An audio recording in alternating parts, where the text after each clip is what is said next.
Hey everyone. Ever caught yourself wondering, are lifelong singles actually less happy? It's a question that comes up a lot, especially with all the pressure to, find the one. Yeah, for sure. Well, we're diving deep into that today. We've got a study from Neuroscience News, and get this, a whole Reddit thread on it from Our Psychology. Oh, wow. So we're going to unpack all the layers here from the actual research to what people on Reddit are saying about singlehood, happiness, all that. Sounds good. It's like it's more than just a yes or no, are they happy? We're bringing in personality too, the big five traits. Right, right. It's not just feelings, but maybe how we're wired plays a role. But before we even get there, can you remind everyone, what are those big five traits again? Okay, so think of them as like the basic building blocks of personality. First, you've got openness to experience. That's basically how curious and adventurous you are. Gotcha, gotcha. Then there's conscientiousness. This one's all about being organized, responsible, the friend who always has a plan. Oh, I know that friend. Right. And then, of course, extroversion, like the life of the party, loves being around people. Yep, yep. And we can't forget agreeableness. Those are the people who are easy to get along with, compassionate. Makes sense. And lastly, there's neuroticism. So this relates to how prone someone is to, say, anxiety or mood swings. Okay, so they've got all these personality measures, and then they looked at lifelong singles. What did they find? Anything surprising? The study found that lifelong singles, they tended to score a little lower on three of the big five: extroversion, conscientiousness, and openness to experience. So does that mean, if you're not outgoing, super organized, always trying new stuff, you're doomed to be single? That can't be right. No, no, definitely not. It's more of a trend, not a rule. There's tons of exceptions. Like, take your friend, Sarah, super outgoing, but chooses to be single. Sarah, yeah, great example. This is already more complex than I thought. Exactly. And that takes us to, well, does personality make you single, or does being single shape your personality over time, like the chicken and the egg thing? Right, right. So which came first? What's the study leaning towards? It seems to favor what they call the selection effect, meaning your personality, the one you're kind of born with, that plays a bigger role in whether you end up in a long-term relationship. So it's not that being single makes you an introvert. It's more like introverts might be less likely to chase after relationships. That's kind of the gist, yeah. Relationships can make small changes to your personality, but your core traits are probably pretty stable throughout life. But, the Redditors, they had some other ideas too. Oh, yeah. What were they saying? Anything that contradicted the study? Some did. A few thought that with the internet, social media and all, we're all getting less extroverted. Like maybe we're all just online too much, relationship or not. That's interesting. Are we all slowly becoming introverts? What do you think? It's worth considering, for sure. Another Redditor said maybe conservative values, like those that stress self-reliance, that could be a factor in the lower extroversion too. So it's not just our own personalities, but the whole culture we live in might be playing a role. Man, this is getting more and more interesting. For sure. And that's why it's so important to look at it from all sides. There's no easy answer with something like this human behavior. What are you finding interesting so far? It's making me rethink some stuff I always thought, like that you have to be extroverted to find a partner. Maybe it's not so simple. Maybe other things are important too. Bring a good listener, that kind of stuff. Totally. It really shows how important it is to value all kinds of personalities, not just the ones we think are best for relationships. Okay, so we talked personality, how it might relate to being single. But the big question, the one everyone's thinking, are single people actually less happy? Right, the big one. And the study did find lifelong singles report lower life satisfaction compared to those in long-term relationships. But I think, is it really that straightforward? Yeah, there's got to be more to it than just single equals unhappy. Exactly. Like we said, personality isn't the only thing. The study also looked at culture, and that's when things get really interesting. It turns out, in places where most people marry, that happiness gap between singles and couples, it's even bigger. Wow, that's a pretty big difference. Why do you think that is? Is it maybe those societies just put more pressure on people to be coupled up, so singles feel like they're not doing what they're supposed to? That could be a big part of it. It's almost like there's this pressure to be married with kids, and if you're not, you're somehow failing. Right, right. It's like this unspoken rule, and it's making single people unhappy in those cultures. And maybe it's not even something they're totally aware of. It's just how they see the world. Yeah, it's subtle, but it can really affect how people feel about themselves and how happy they are overall. This makes me wonder, are there cultures where being single is like totally normal or even seen as a good thing? I wish this study had looked into that more. It'd be fascinating to see how single people in different cultures experience things and how their values shape their happiness. Yeah, we need a whole global deep dive on singlehood. I'm in. But for now, sticking with this study, there's one finding I think you'll find really interesting. They noticed a difference between men and women in how happy they reported being. Okay, I'm listening. Which gender was happier? You might be surprised, but single women actually reported higher life satisfaction compared to single men. Whoa, really? I did not see that coming. Why do you think that is? Maybe something to do with what society expects from men and women? Could be. Think about the pressure to fit traditional roles, right? Maybe single women, especially in those marriage-focused cultures, feel a sense of freedom from that. It's like by choosing to be single, they're breaking out of that mold, making their own path, and that's leading to more self-discovery, more happiness. It's an interesting theory. Obviously, we need more research to know for sure why there's this difference. But it does challenge some of those traditional ideas about singlehood and happiness. My mind is blown. So it's not just single or not, it's the culture, gender roles, all these expectations, so much more. Did the study look at age at all? Like, does happiness change for single people as they get older? Good question.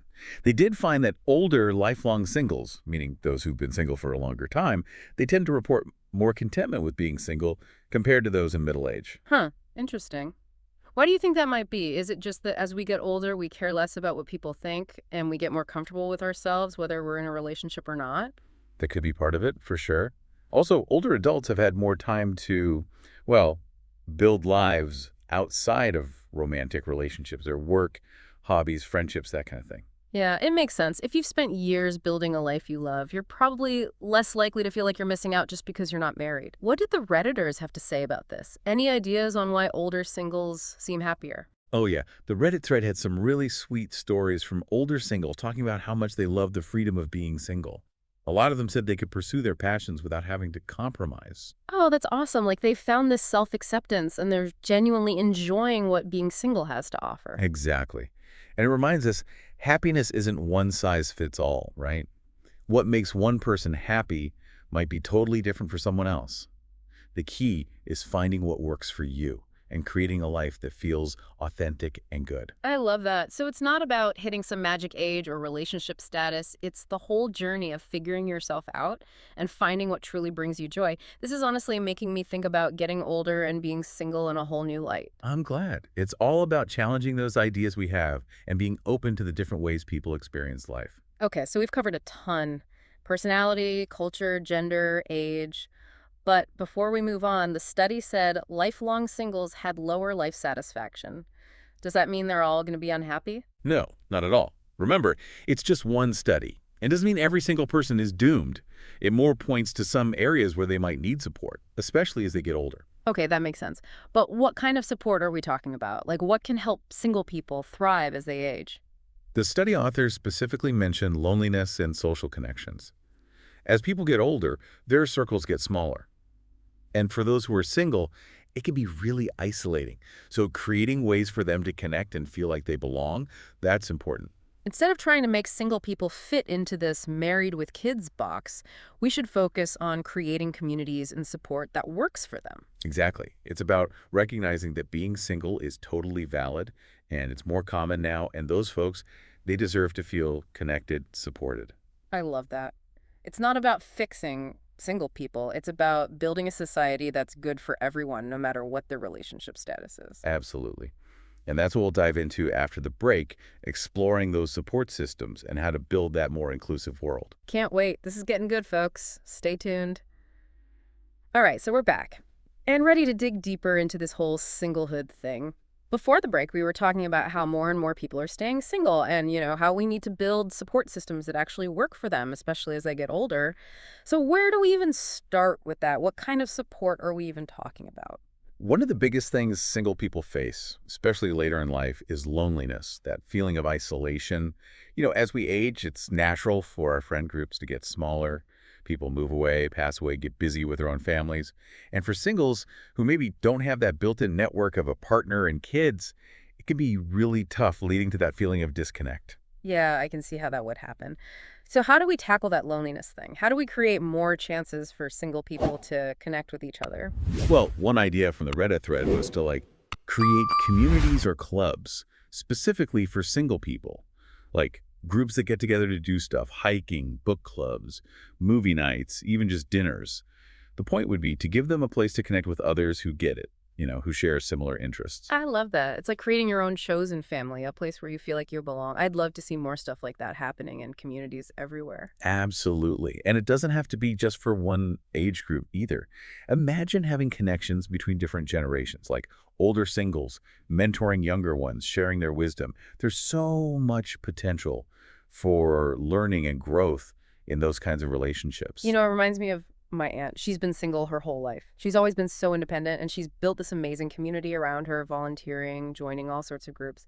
I think for her, being single has given her so much strength because she's created her own definition of family and found connection in ways that work for her. That's a beautiful example, and it shows how there's no right way to be single. It's about finding what brings you joy, creating a life that feels authentic, whether that's having a huge social network or just a few close friends. But I'm curious, we keep talking about how the study found lifelong singles score lower on extroversion, like it's a bad thing. But Yeah. couldn't being introverted actually be good for some aspects of single life? Like maybe it helps you be more self-aware, appreciate alone time more, even build stronger one-on-one connections. You're so right. We tend to think extroversion is the key to success and happiness. But introversion has its own strengths.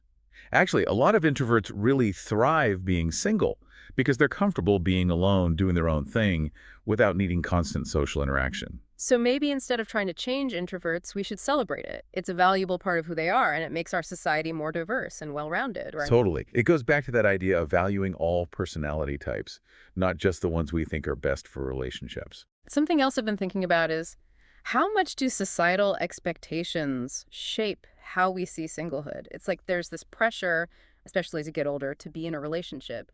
Do you think that pressure is part of why the study found single people reporting lower life satisfaction? I think it definitely plays a role.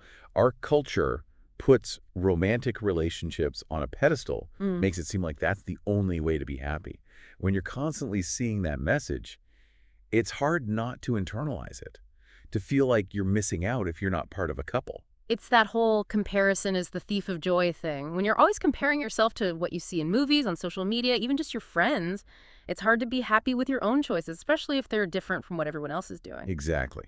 So we need to challenge those messages, those narratives, and create space for other perspectives. Celebrate singlehood as a valid, fulfilling choice, not just a waiting room until you find the one. So how do we change those deep-seated societal norms? Where do we even start? Well, I think it starts with talking about it, being open and honest about what singlehood is really like, the good and the bad. We have to normalize the idea that not everyone wants to be in a relationship, and that's okay.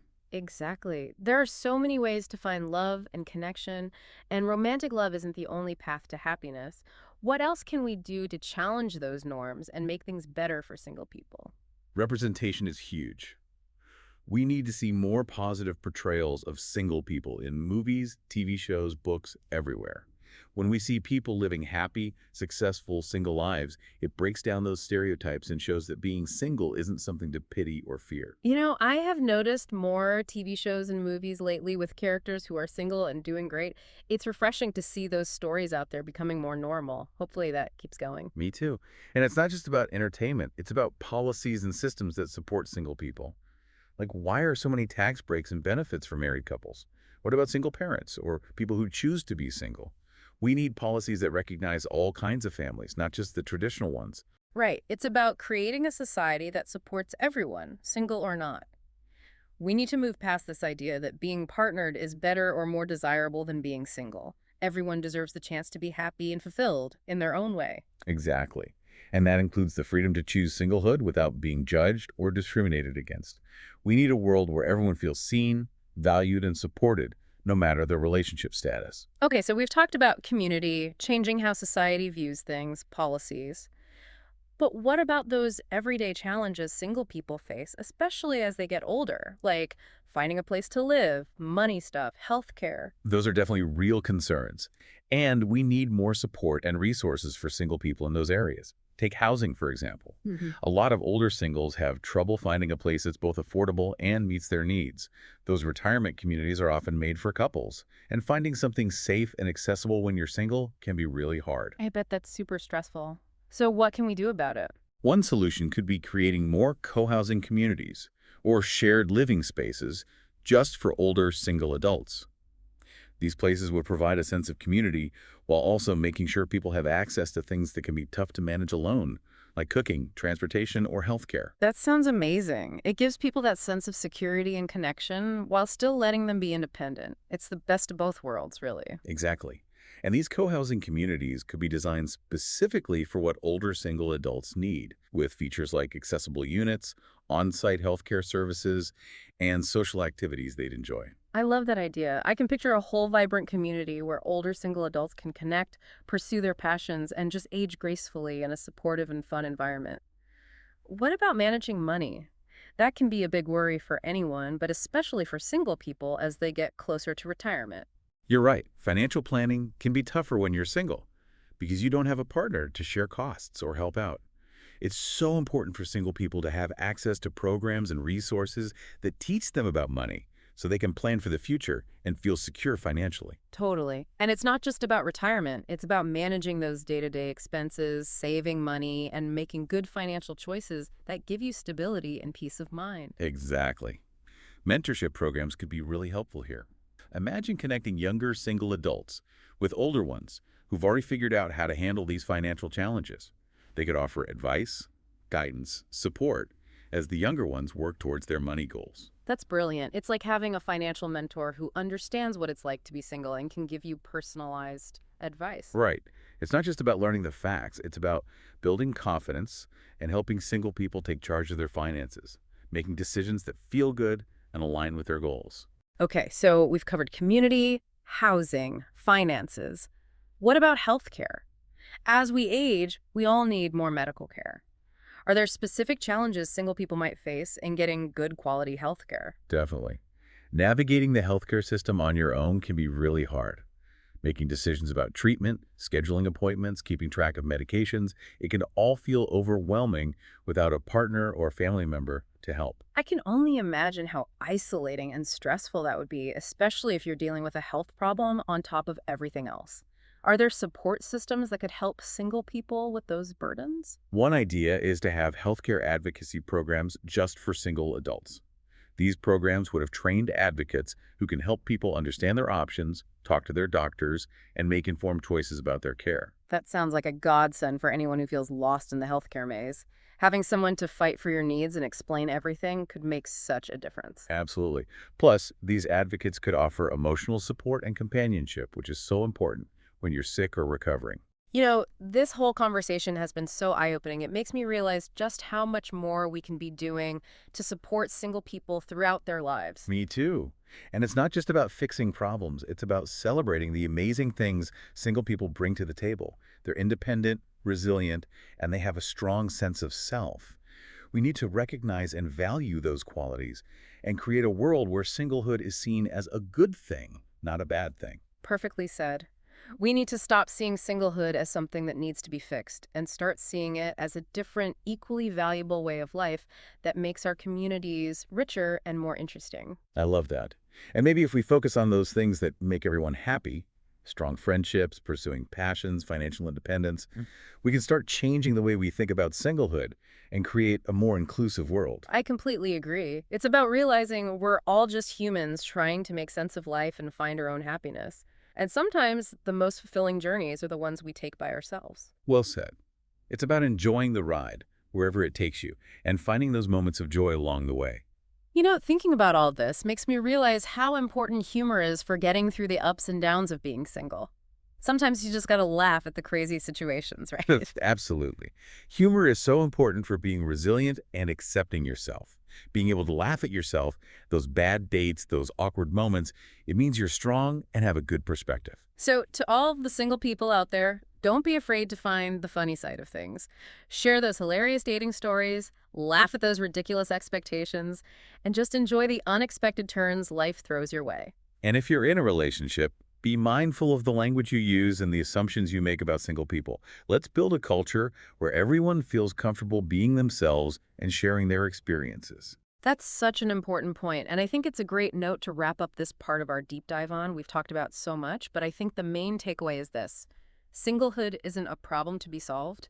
It's a valid and potentially amazing way of life that deserves to be celebrated, not stigmatized. We hope this conversation has gotten you thinking in new ways, sparked some new ideas, and maybe inspired you to help create a world that's more inclusive for everyone, no matter their relationship status. And remember, whether you're single, partnered, or somewhere in between, you have the power to create a life that's meaningful, joyful, and truly reflects who you are. It's been great exploring these topics with you. And to our listeners, we want to hear from you. What are your thoughts? What resonated with you? Keep the conversation going. Your perspective matters, and we can all play a part in creating a world where everyone feels valued and celebrated, single or not. But before we sign off, I have one last question. We've talked about ways to support single people, but how do we go beyond just support and start actually celebrating their contributions to society? That's a great question. I think it's the next step, for sure. We need to move past just tolerating or accepting singlehood and start truly appreciating and celebrating it and everything it brings to our world. I love that. So how do we do that? How do we shift from seeing singlehood as something that needs fixing to something that's awesome and worth celebrating? Well, I think it starts with recognizing all the amazing things single people are already doing. They're artists, business owners, activists, scientists, teachers, caregivers. The list goes on and on. They're making a difference everywhere, and we need to acknowledge that and celebrate their achievements. You're so right. Let's highlight their successes, showcase their talents, and give them the recognition they deserve. Exactly. And let's create spaces where they can connect, share their stories, and feel proud to be single. I'm imagining award ceremonies just for single people who are making a difference, or maybe a national celebrate singlehood day where we talk about all the amazing things single people have done throughout history and today. Love those ideas. And it's not just about big events, it's about how we treat each other every day. Challenging stereotypes, celebrating their choices, and appreciating their unique points of view. It's about seeing singlehood not as something that's missing, but as a different way of being, a way of being that's just as good, just as fulfilling, and just as worthy of celebrating as any other. Beautifully put. That's the kind of world I want to live in. A world where everyone, no matter their relationship status, feels seen, valued, and free to be themselves. Me too. All right, on that inspiring note, it's time to wrap up this episode of The Deep Dive. It's been wonderful sharing these thoughts with you. We hope you enjoyed this exploration of singlehood, happiness, and the changing world we live in. And remember, single, partnered, whatever your journey is, it's unique and it matters. Embrace it, celebrate it, and keep learning and growing. Until next time, keep asking questions, keep connecting with others, and keep living your best life however you define it. It's kind of funny when you really think about it, right? A lot of the stuff we've been talking about, having close friends, following your passions, being financially independent, those are all things that make life better for everyone, single or not. Yeah, you're absolutely right. We've sort of created this idea that single people are missing something, like being in a relationship is the only way to be truly happy.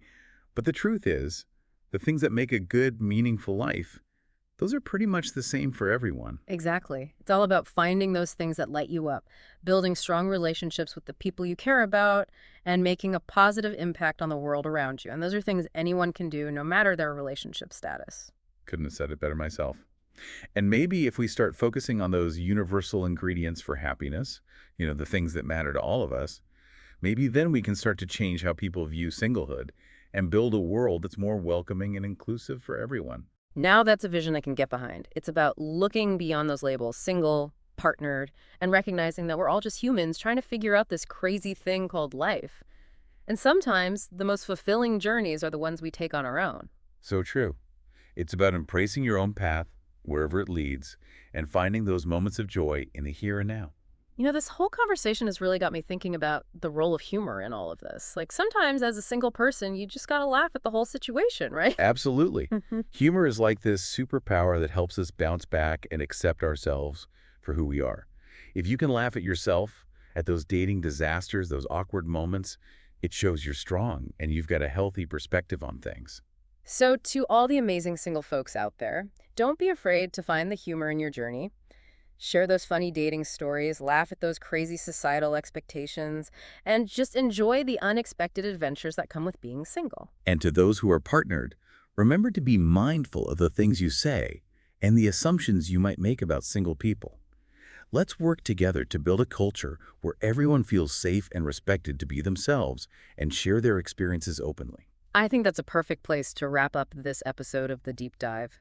We've explored a lot, from personality traits to those big cultural norms to those practical things like support systems. But I hope the biggest takeaway for everyone listening is this. Being single isn't a problem that needs a solution.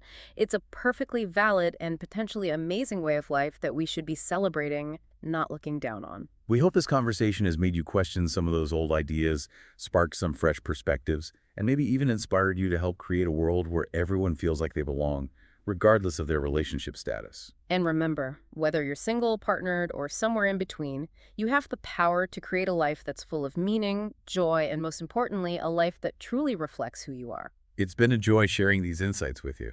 And to all our listeners, thank you so much for joining us on this deep dive into singlehood. We hope you found it insightful, thought-provoking, and maybe even a little bit inspiring. Until next time, keep those curious minds open, keep connecting with others, and keep living your best life, whatever that looks like for you.